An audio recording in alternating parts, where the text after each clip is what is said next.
మావోయిస్టుల మృతదేహాలను భద్రపరచండి, నేటి వరకు ఏటూరు నాగారంలోనే ఉంచండి. ఇక ఫోరెన్సిక్ నిపుణులతో పోస్ట్ మార్టం చేయించారా, శవ పరీక్షలో పాల్గొన్న వారి వివరాలు ఇవ్వండి. రాష్ట్ర ప్రభుత్వానికి హైకోర్టు ఆదేశాలు జారీ చేసింది.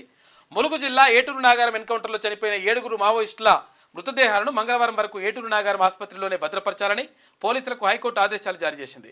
తన భర్త మల్లయ్య మృతదేహాన్ని చూసేందుకు పిటిషనర్ కాల్వల ఐలమ్మకు అనుమతి ఇవ్వాలని చెప్పింది. అలాగే పోస్ట్ మార్టంలో పాల్గొన్న డాక్టర్లు, ఫోరెన్సిక్ నిపుణుల వివరాలను అందజేయాలని కూడా ప్రభుత్వానికి ఆదేశాలు జారీ చేసింది.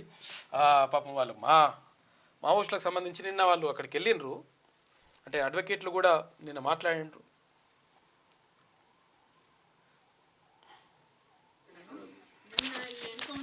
చూడగానే సిఎల్సి వాళ్ళు, తెలంగాణ సిఎల్సి వాళ్ళు ప్రెస్ మీట్ ఏర్పాటు చేసి సంఘాల వాళ్ళందరినీ పిలిచి మాట్లాడడం అనేది జరిగింది. ఎందుకంటే ఆ డెడ్ బాడీ చూడగానే మొత్తం చిత్రహింసలు పెట్టి చంపేసినట్లుగాను, అట్లాగే అక్కడ ఉన్నటువంటి గ్రామంలో వాళ్ళు కూడా మాట్లాడారు, విషం పెట్టి చంపేశారు వాళ్ళని అదుపులోకి తీసుకొని అని చెప్పిన దాని మూలంగా మొత్తం కూడా ఈ బాడీస్ని చూసి కూడా నిన్న ప్రెస్ మీట్ ఒకటి పెట్టి మాట్లాడి, అట్లాగే హైకోర్టులో రిటు 8 అనేది జరిగింది.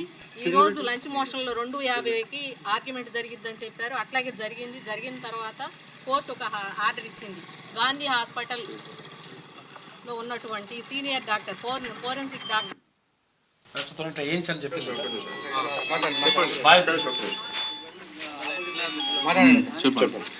నా పేరు మీనా, మా భర్త పేరు అంటే కామరెడ్డి మధు, మా హస్బెండ్.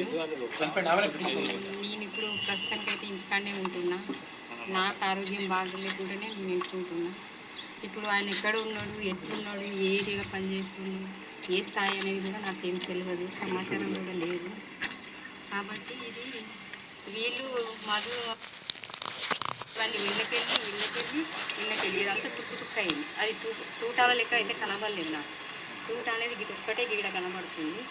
అది కూడా దగ్గర నుండే కాల్చిన తూట లెక్క కనబడుతుంది, దూరం నుండి కాల్చింది కాదు ఆ తూట కూడా.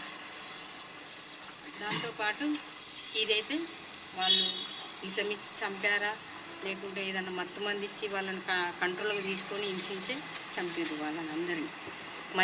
ఒక మహిళ ఉంది కదా, ఆమెనైతే ఘోరంగా ఆమె అంగి చింపేసి గొంతిక ఇక్కడ కట్ చేసినట్టు కనబడుతుంది ఫోటోలలో మాత్రం. ఈ భుజాన్ని మొత్తం ఇవన్నీ కూడా జరుగుతాయి. ఇవన్నీ ఇట్లా వేరే వేరే ఉంటాయి. మీరు వచ్చి చంపుతారు కాబట్టి వాళ్ళు తుపాకు పడతారు. వాళ్ళు తుపాకు పట్టాల్సిన అవసరమే లేదు. జనాలకు వాళ్ళకి అండగా ఉంది. ఇప్పుడు ఆ జనాలు అండగా ఉన్నారనే ఆదివాసులను మొత్తం తొలగిస్తారు. మొత్తం గ్రామాలను తొలగిస్తారు, ఆదివాసులు అరెస్ట్ చేస్తారు. ఒక్కొక్క గ్రామంలో వందల పోలీస్ డిపార్ట్మెంట్లు తయారు చేసి పెట్టుకున్నారు. Police department, civil department.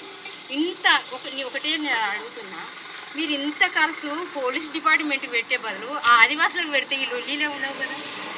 చెప్పండి, ఆదివాసులకు ఆ అర్హత ఇస్తే వాళ్ళకి తినే తిండి, ఇప్పుడు వాళ్ళ వండుకునే తిండి తినని పరిస్థితి ఉన్నారు ఆదివాసులు. ఇప్పుడు కొట్లాడేది ఎవరి కోసం? పోలీసులకు తర్వాత వీళ్ళు పెట్టేటువంటి ఖర్చు ఆదివాసీ బిడ్డలకు పెడితే అసలు యాక్చువల్గా వాళ్ళ కోసమే కొట్లాడుతారు వీళ్ళు ఆ కొట్లాడుతారు కాబట్టి వాళ్ళకు మంచి చేస్తే ఇటువంటి కొట్లాట్లు ఉంటాయి కదా అని చెప్పేసి. మీరు తెలుగులో అనర్గళంగా రాయగలరా, స్పష్టంగా మాట్లాడగలరా, మాటలకు తగ్గట్టు అభినయించగలరా? అయితే ఇంకెందుకు ఆలస్యం, క్యూ న్యూస్ మీకు ఒక మంచి అవకాశాన్ని ఇస్తుంది. క్యూ న్యూస్ లో పనిచేయటకు లేడీ యాంకర్స్ కావాలను సంప్రదించవలసిన నెంబర్ 8688926084. qnewsads@gmail.com ను సంప్రదించండి. లైక్ చేయండి.